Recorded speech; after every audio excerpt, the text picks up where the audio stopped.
അപ്പൊ ഇത് ആർക്ക് വേണ്ടിയിട്ടാണ്? പെങ്ങളുടെ മകൾക്ക് വേണ്ടിയാണോ? പെങ്ങളെ കുട്ടിക്ക് ഞാൻ എന്തിനാണ് ഇവിടെ വരുന്നത്? എന്റെ കുട്ടിക്കല്ലാണ്ട് എന്റെ മോൾക്കാ. നിങ്ങളുടെ മോൾക്കോ? അതെ. അപ്പൊ നിങ്ങൾക്ക് ഭാര്യയില്ലേ? ഭാര്യ ഉണ്ടല്ലോ, വിധവയാണല്ലോ. അപ്പൊ നിങ്ങൾ മരിച്ചോ? എന്റെ ഭാര്യ വിധവയാണല്ലോ. എങ്ങനെ നിങ്ങളുടെ ഭാര്യ വിധവയാവും?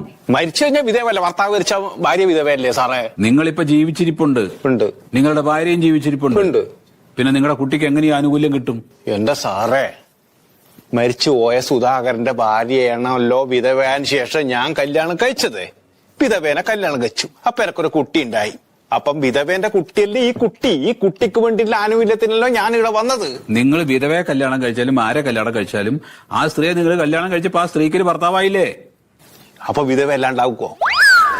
വിധവയല്ലേ, ഞാൻ വിധവേനല്ലേ കഴിക്കുന്നത്. എന്റെ സാറേ മനസ്സായിട്ട് പറയുന്നത്.